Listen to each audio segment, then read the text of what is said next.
সম্মানীয় দর্শক, এই মুহূর্তে পশ্চিমবঙ্গ সহ বাংলাদেশে কালবৈশাখীর ঝড় শুরু হয়েছে। আর এর ফলে ঘন ঘন বজ্রপাত পড়তেও শুরু করেছে, যার জেরে বেশ কয়েকজন মানুষ নিহতও হয়েছেন। তো এখানে দেখুন একটি খবর প্রকাশ হয়েছে, সেখানে বলা হচ্ছে যে ঘন ঘন পড়বে বাজ।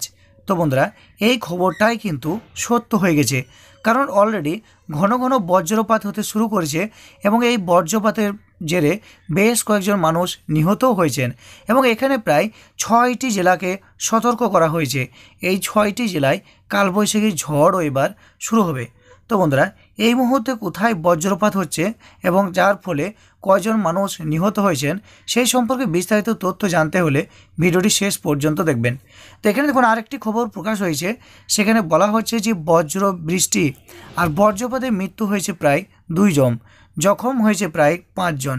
তো এই খবরে দেখুন ডিটেলস এখানে বলা হচ্ছে যে বীরভূমে ঝড় বৃষ্টি এবং বজ্রপাতে 2 জন মানুষ কিন্তু নিহত হয়েছেন এবং 5 জন বীরভূমবাসী তারা কিন্তু আহত হয়েছেন।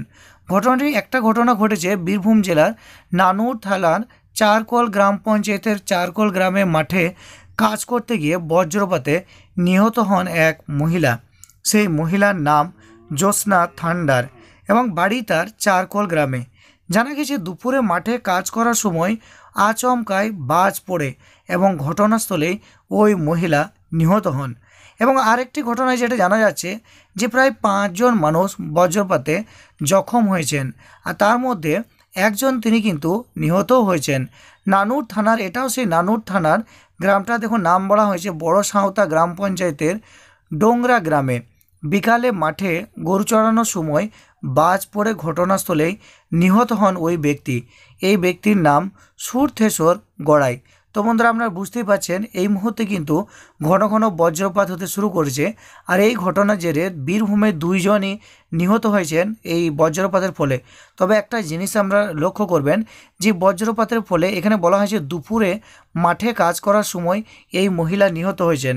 আর 2 নম্বরে দেখুন বলা হয়েছে যে বিকালে গরু চড়ানোর সময় মাঠে বাজ পড়ে ইনিও নিহত হয়েছেন। অর্থাৎ এখানে বোঝা যাচ্ছে যে বজ্রপাত বেশিরভাগই বৈকালের দিকেই হয়, আর যারা নিহত হন বেশিরভাগই মাঠে কাজ করার টাইমেই বেশিরভাগ মানুষ ওই মাঠে ঘাটে ফাঁকা জায়গাতেই ঘটনাটি ঘটে। এবং এখানে দেখুন আরও বলা হয়েছে বিকালের দিকে চিনপাই, লাভপুর, বোলপুর, ইলামবাজার সহ জেলার একাধিক জায়গায় ঝড় বৃষ্টির সঙ্গে বজ্রপাতের খবরও মিলেছে। তো এখানে দেখুন ওই একটাই কথা বলা হয়েছে বিকালের দিকে। তো বন্ধুরা, অবশ্যই আপনাদেরকে অনুরোধ, আপনারা বৈকালের দিকে কেউ মাঠে ঘাটে জরুরি কাজ ছাড়া কেউ যাবেন না। বৈকালের আগে আপনারা মাঠ থেকে ফেরত আসবেন। তো বন্ধুরা, এবার আপনাদেরকে দেখাবো যে কোন 6টি জেলাকে সতর্ক করা হয়েছে। তো এখানে দেখুন যে খবরটি প্রকাশ হচ্ছে, সেখানে বলা হচ্ছে যে আজও কলকাতা সহ রাজ্যের বেশ কয়েকটি জেলায় প্রবল ঝড় বৃষ্টির একটি সম্ভাবনা রয়েছে। আলিপুর আবহাওয়া দপ্তরের পক্ষ থেকে জানানো হয়েছে যে দক্ষিণবঙ্গের একাধিক জেলায় আজকে ভারী বৃষ্টিপাত হতে পারে।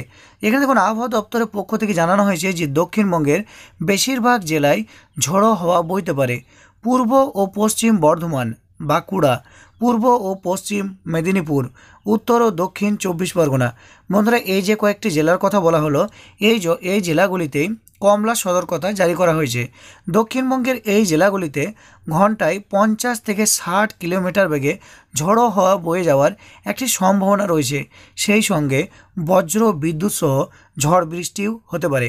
তো বন্ধুরা, অবশ্যই এই যে জেলাগুলি রয়েছে সেই জেলা যারা মানুষ এই মুহূর্তে ভিডিওটি দেখছেন, পূর্ব পশ্চিম বর্ধমান, বাঁকুড়া, পূর্ব ও পশ্চিম মেদিনীপুর, উত্তর ও দক্ষিণ 24 পরগনা, এই জেলার মানুষ অবশ্যই আপনারা একটু সতর্ক থাকবেন। পাশাপাশি পশ্চিমবঙ্গের সমস্ত মানুষই সতর্ক থাকবেন এই বজ্রপাতের হাত থেকে। এরপর আপনাদেরকে বলে দিচ্ছি যে এই মুহূর্তে বাংলাদেশের আবহাওয়ার পরিস্থিতি বা খবর কী রয়েছে। এখানে দেখুন বলা হয়েছে বাংলাদেশের ক্ষেত্রে যে বৃষ্টিপাতের বিষয়ে পূর্বাভাসে বলা হয়েছে যে চট্টগ্রাম বিভাগের অনেক জায়গা যেমন ঢাকা, খুলনা, বরিশাল ও সিলেট বিভাগে কিছু কিছু জায়গায় এবং রংপুর, রাজশাহী, ময়মনসিংহ বিভাগের 2-1 জায়গায় অস্থায়ীভাবে দমকা হাওয়া ও ঝোড়ো হাওয়া বইবে, সঙ্গে কিন্তু বৃষ্টি বা বজ্র বৃষ্টিপাত হতে পারে। সেই সঙ্গে আবার কোথাও কোথাও বিক্ষিপ্তভাবে শিলাবৃষ্টিও হতে পারে। তো বন্ধুরা, এই মুহূর্তে আপনারা যারা খবরটি দেখলেন, যারা পশ্চিমবঙ্গ থেকে দেখছেন এবং যারা বাংলাদেশ থেকে দেখছেন, অবশ্যই নিচের কমেন্টে জানাবেন যে এই মুহূর্তে আপনাদের এলাকায় কোন কোন এলাকায় বৃষ্টিপাত হচ্ছে বা কোনো বজ্রপাতের খবরে কোনো নিহত কেউ হয়েছেন কিনা, এই সমস্ত কোনো খবর রয়েছে কিনা আপনার এলাকায়, নিচের কমেন্টে আপনারা জানিয়ে দেবেন। তো বন্ধুরা, আশা করি বুঝতেই পেরেছেন ভিডিওটি ভালো লাগবে। ভিডিওটি দেখে আপনি যদি কিছুটা হলেও উপকৃত হন, তাহলে অবশ্যই ভিডিও নিচে একটি লাইক করে ভিডিওটি জনস্বার্থে সকলের মধ্যে শেয়ার করবেন এবং এই চ্যানেল থেকে আগামীতে এই ধরনের গুরুত্বপূর্ণ তথ্য পেতে অবশ্যই চ্যানেলটিকে সাবস্ক্রাইব করে পাশের বেল আইকনে প্রেস করে নোটিফিকেশানটা অল করে দেবেন।